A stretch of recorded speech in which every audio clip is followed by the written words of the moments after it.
Hello বন্ধুরা, good morning. Welcome back to my channel Kamala ব্লগে। আশা করি তোমরা সব সময় ভালো থেকে, এটাই আমি কামনা করি ঠাকুরের কাছে। আর দেখো, আজকেও চলে এসেছি নতুন একটা ব্লগ নিয়ে। আজ আমি বাড়িতে যাব, কারণ আমার বাপের বাড়ি আজ ভিট পুজো, মানে আমাদের ঘর ভেঙেছে, মানে সমস্ত ঘর ভেঙে ফেলেছে। সেগুলোই আজ তোমাদের বাড়ি গিয়ে দেখাবো। আর কোথায় কোথায় নতুন নতুন কী কী ঘর করেছে সেগুলো দেখাবো, টিনের। আর দেখো, সকালবেলায় উঠে ঘরটা ঝাড় দিচ্ছিলাম, দেখতে থাকো। তারপর তো বললামই বন্ধুরা, ঝটপট আমার বাসি কাজটা সেরে ফেলতে হবে, কারণ আনন্দ হচ্ছিল। মুহূর্তটা এমন ছিল যে কি আর বলবো, বলার মতো নেই। তাও আমি তোমাদের কাছে শেয়ার করছি, কারণ আমি স্বপ্নেও ভাবতে পারিনি আমার বাপের বাড়ি মানে কোনোদিন মানে ওই টিনের ঘর থেকে পাকা বাড়ি হবে। এটা আমার কাছে খুবই মানে একটা স্বপ্নের একটা খবর ছিল, বা স্বপ্নের দিন ছিল। যাই হোক, খুশিতে আমার মুখ থেকে মানে কি বলবো, কি কথা বলো তোমাদের সঙ্গে ভালো করে বলতেও পারছি না, মানে বেঁধে বেঁধে যাচ্ছে, এত খুশি হচ্ছিল যে। তারপর কি করব, মা বলছিল কি তাহলে যখন বাপের বাড়ি যাবে তাহলে ঝটপট কাজগুলো সেরে নাও, আজ তোমার দিদিই রান্না বান্না করবে। কারণ আজ আমার মানে ননদ আমার দিদিই রান্না করবে, কারণ বলছিল তুই তাহলে সমস্ত কাজগুলো একটু আমাকে সঙ্গে করে দে, মানে হাতে একটু গুছিয়ে দে, তারপর তুই স্নান টান করে খাওয়া দাওয়া করে চলে যাস। কিন্তু আমার তো সেই খুশিতে আর খাওয়া দাওয়ার কথা তো মনে নেই, শুধু স্নান করতে পারলেই বাঁচি সমস্ত কাজ করার পর। আর বেবিকে খাইয়ে দাইয়ে একটু মানে ওর জন্য খাবার টাবার নিয়ে যাব, সেই প্ল্যান করেই রেখেছিলাম ভেতর ভেতর। যাই হোক, আবার তো বাড়িও চলে আসতে হবে, কারণ এখন তো আর থাকাও যাবে না বাপের বাড়িতে গিয়ে, কারণ কোথায় থাকবো বলো, কারণ সমস্ত ঘর ভেঙে ফেলেছে। আর এমনি টিনের ঘর করে রেখেছে, যেখানে মা বাবা একটু মানে থাকবে। যাই হোক, কারণ আমরা এখন থেকে তো আর থাকতে পারবো না, কারণ ওই ভাঙা ঘরে তো আর থাকা যায় না বাচ্চা কাচ্চা নিয়ে।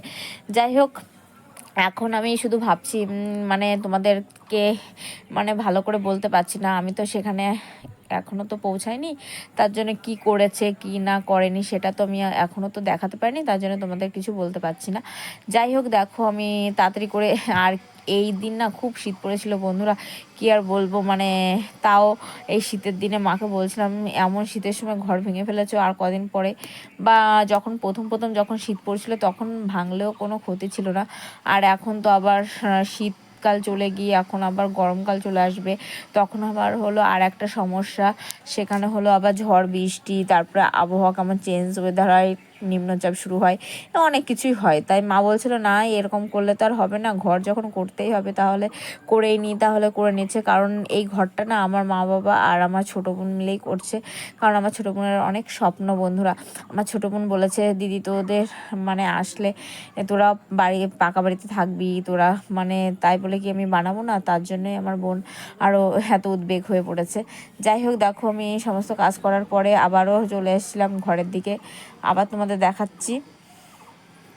দেখো এদিক ওদিক সমস্ত, দেখো আমার বেবির জন্য খাবারটাও বসিয়ে ফেলেছিলাম তাড়াতাড়ি করে। আমি কি করব, আমি দিক বিদিক হয়ে যাচ্ছিলাম।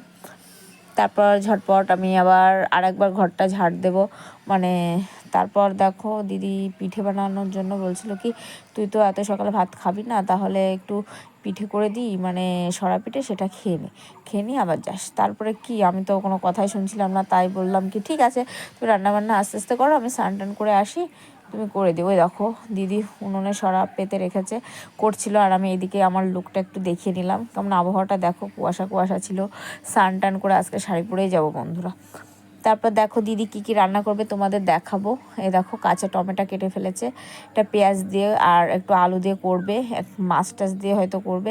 আর পাশে ছিল এই যে পুঁটি মাছ আর আয়লা মাছ। যাই হোক, এই দেখো দিদি ভাতটাও বসিয়ে ফেলেছে। তারপরে ভাতটা হতে আর এই দেখো দেখো দিদি কত সুন্দর তরতাজা শাক এনেছিল বাজার থেকে, পালং শাক, কারণ এটা তো আর কদিন পরে আর পাওয়াই যাবে না গরমকালে। আর এই দেখো আমি একটু দেখে নিলাম আড়াআড়িভাবে, কারণ আমি ফোনটাই ভালো করে ধরতে পারিনি বন্ধুরা, এমন খুশিতে পাগল হয়ে গেছিলাম। তারপরে চলে এসেছিলাম বাড়িতে, রাস্তায় বসে তোমাদের ভালো করে দেখানো হয়নি আমার বাড়ি। আর এই দেখো আমাদের পুরো ঘরটা ভেঙে ফেলেছে, যেখানে এই যে মাটি দেখতে পাচ্ছ বন্ধুরা, এখানে পুরো আমাদের ঘর ছিল।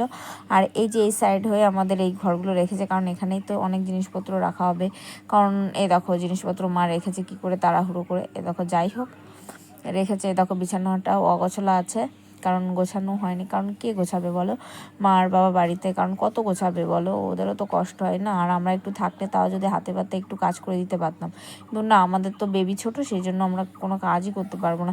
আর মা ও বাবা বলেছে আসতেই হবে না, কারণ আসলে একটু মানে একটু ঘুরে টুরে চলে যাস, কাজ তো আর করতে পারবি না, বাচ্চা কাচ্চা নেই। আর এই দেখো তারপরে চলে এসেছিলাম দোকান ঘর দেখাতে, তোমাদের পাশেই আমাদের দোকান ঘরটা রাখা হয়েছে। এরকম অনেকে তো এখন বুঝতেই পারছে না আমাদের দোকান আছে। যাই হোক, তারা তো মানে রাস্তাতে যখন যেত সামনাসামনি হয়ে অনেকেই দাঁড়াতো, কিন্তু এখন তো সেই সিস্টেম নেই। যাই হোক, সেটা এখন তাও ঘর পাশে রেখেছে, এটা মানে অনেকেই দেখতে পাই, যারা চেনা জানা তারা আসে, আর যারা অচেনা তারা কি করে দেখবে বলো এদের দোকানটা কোথায় রাখা হয়েছে, সেটা কেউই দেখতে পায় না। এ দেখো, তাও মা মানে জোন, মানে অনেক কটা জোন নিয়েছিল, সেটা দিয়ে সমস্ত কাজ চালিয়ে রেখেছিল। আর এই যে এই জোনগুলো না ওরাই ঘর বানিয়ে রেখেছে, কারণ ওরাই পাকা বাড়ি দেবে, ওরাই মানে পাশে এই ঘরগুলো রাখার জন্য সুন্দর করে ব্যবস্থা করে দিয়েছে। মানে যাই হোক, আর এই দেখো বাবা মাটিগুলো সব ভেজাচ্ছিল, কারণ প্রচণ্ড পরিমাণে ধুলো হয়েছে, কারণ এই আবহাওয়া না যত হোক একটু মেঘলা মেঘলা হলেও যাই হোক একটু রোদ দিয়েছিল। আবার এই দেখো দোকান ঘরটার দিয়ে বাবা জল ছেটাচ্ছিল, আর আমি একটু ভিডিও বানাচ্ছিলাম। আমাদের দোকান করে সবই আছে বন্ধুরা, তোমরা ভেবো না যে ভাঙাচোরা, আর দোকান করে আবার কত কিছু রঙ্গ দেখায়। আর এই দেখো ওই যে সামনে যে বাড়িটা দেখতে পাচ্ছ, ওটার থেকে দেখো আমাদের বাড়িটা কত দূর লাগছে বন্ধুরা, রাস্তাটাও দেখো কত দূর লাগছে। আমার বাবা না সমস্ত কাজ, এই সব মাটি বলো, এখানে এই যে এই যে দেখতে পাচ্ছ না, যে ঢালাইয়ের যে সমস্ত কিছু ছিল এগুলো সব ভেঙেছে, এই ইটগুলো পরিষ্কার করেছে আমার বাবাই, কারণ জোর নেয়নি, জোর নিলে তো এমনি তো টাকার আরও আমার বাবা টাকা হিসাব করে আরও করে, কারণ আমার বাবাই জোনের দুটো তিনটে জোনেরই বাবা একাই সামলায়, মানে নিজের, মানে তাদেরকে না নিয়েও সে নিজের হাতে সামলায়। দেখো এই সমস্ত কাজগুলো এখনও বাকি, কারণ বাবাই করবে এই সমস্ত কাজ। আর এরপরে যে কি লুক হবে, মানে বাড়িটা কোথায়, এখানে এই যে দেখতে পাচ্ছ বন্ধুরা, এখানে পাতিয়ে রেখেছে কতগুলো কাঁথা না চাদর ফাদর হবে হয়তো, এখানেই হলো বালি রাখবে। আর এই দেখো আমাদের এই বাগানের দিকে, মানে এখানে অনেক রকমের কাঁঠাল গাছ, জাম গাছ ছিল, সেগুলো সব কেটে ফেলেছে বন্ধুরা। আর এই যে লেবু গাছটা দেখতে পাচ্ছ না, এটা তো টাকই হয়ে গেছে, ফুল হয়ে পুরো ভরে গেছে, কিন্তু লেবু হবে কে জানে কবে, জানি না। আর দেখো এবার আমি রাস্তা থেকে একটু দেখাচ্ছি আমাদের বাড়ির মানে পজিশনটা কেমন, কতটুকু নিয়ে হবে। এই দেখো আমি তোমাদের দেখাচ্ছি, এই যে হলো আমাদের পুরো মেইন গেট, আগে ছিল এখান দিয়ে আগে ঢালাই ছিল, তোমরা যখন অনেক কটা ভিডিও আমি তোমাদের দেখিয়েছি আমাদের বাড়িটা কেমন জায়গায় ছিল।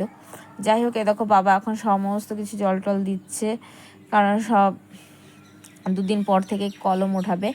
যাই হোক, এটাই ছিল আজকের মতো আমার ব্লগ। তারপর দেখো সন্ধ্যা হয়ে যাচ্ছিলো, মা বলছিল রেডি সেডি হয়ে যখন থাকতেই পারবে না তাহলে সকাল সকাল বেরিয়ে যা, কারণ বেবি আছে, বেবিকে নিয়ে এখন আমি চলে যাব। তাই তোমাদের আরেকবার দেখে নিচ্ছি। দেখো ওই দেখো আমাদের বাইরে একটা মানে রাস্তায় লাইট আছে, লাইটটার আলো আর আমাদের ঘরের সামনে যে আলোটা, ওটাই একটু দেখিয়ে দিলাম আমার চেহারার বর্ণনাটা। বাই বাই, এখানেই আরও আবার একটা ব্লগ নিয়ে আসবো, ততক্ষণ তোমরা ভালো থেকো, সুস্থ থেকো, টাটা বাই বাই, পারলে সাবস্ক্রাইব করে দিও।